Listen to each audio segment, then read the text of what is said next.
और एक बार फिर हाजिर हैं आपके लिए एक ताज़ा अपडेट लेकर। अग्निपथ योजना का विरोध करने वालों के लिए एक मैसेज है।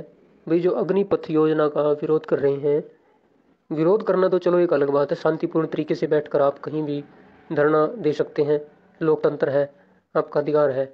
लेकिन जो लोग देश की संपत्ति को नुकसान पहुंचा रहे हैं, करोड़ों करोड़ों रुपए को स्वाहा कर दिया एक दिन में, ट्रेनें जला दी, तो ये कहाँ तक जायज़ है?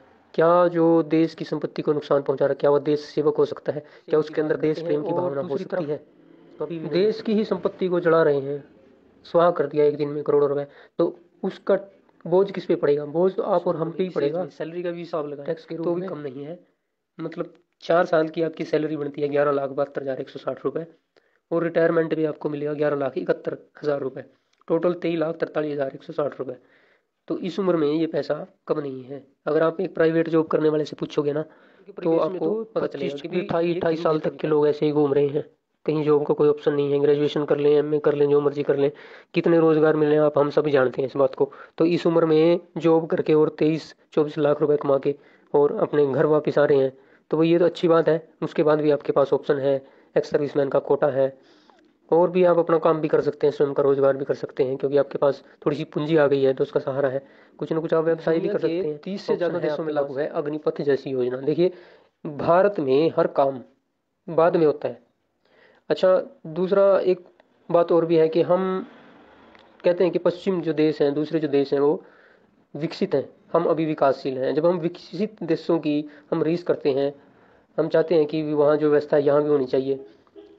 देखिए, आज हम जीन्स डालते हैं, हमारे बुजुर्ग धोती कुर्ता डालते थे, आज हम जीन्स डालते हैं, तो जीन्स कहाँ की देना है? पश्चिम की, उनकी रीस कर रहे हैं ना। कपड़ों में भी रीस कर रहे हैं, खाने में भी आज रीस करने लगे हैं। तो लेकिन जो वहाँ के कानून और नियम है, जब सरकार उनको लागू करती है, तो उस पर हम उसका विरोध करते हैं, आगजनी करने लगते हैं, तोड़ फोड़ करने लगते हैं।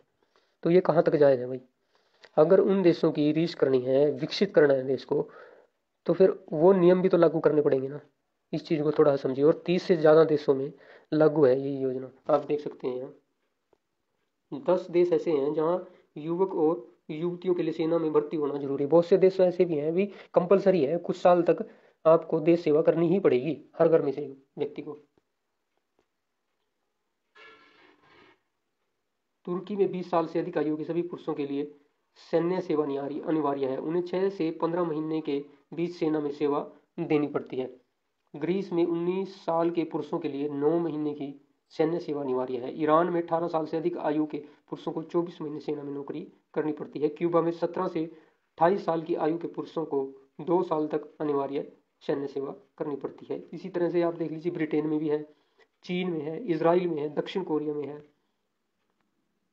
और स्विट्जरलैंड में है, सीरिया में है, जॉर्जिया में है, लिथुआनिया में है, और बहुत सी ऐसी कंट्री है जहाँ भी ये नियम लागू है। अब आप देख लेते हैं क्या है टूर ऑफ ड्यूटी।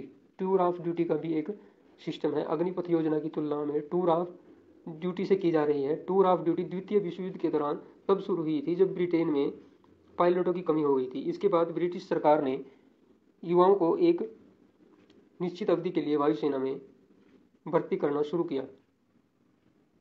इस योजना में नौकरी के लिए यह शर्त रखी गई थी कि पायलट को 2 सालों में कम से कम 200 घंटे विमान उड़ाना पड़ेगा। तो इस तरह से ये 30 से ज़्यादा कंट्रीज में ये योजना, या इस तरह की योजना, इस पैटर्न पर योजना लागू है पहले से ही। तो फिर इसका विरोध क्यों? ये योजना पूरी तरह से युवाओं के हित में है, क्योंकि आज के परिवेश में जितनी, मतलब एक एज, जितनी एज एक रिटायरमेंट की यहाँ पे है, रिटायरमेंट की, उस एज तक तो यहाँ रोजगार मिल ही नहीं पाता, फॉर्म भरने में ही निकल जाती है। या छोटी मोटी प्राइवेट जॉब जो लोग कर रहे हैं, 8-8 9-9 हज़ार की जॉब के लिए हम धक्का मुक्की है। ये आज यहाँ स्थिति ये है। तो उस स्थिति में ये एक बेहतर विकल्प है ये योजना। तो इस विकल्प का हमें उपयोग करना चाहिए। और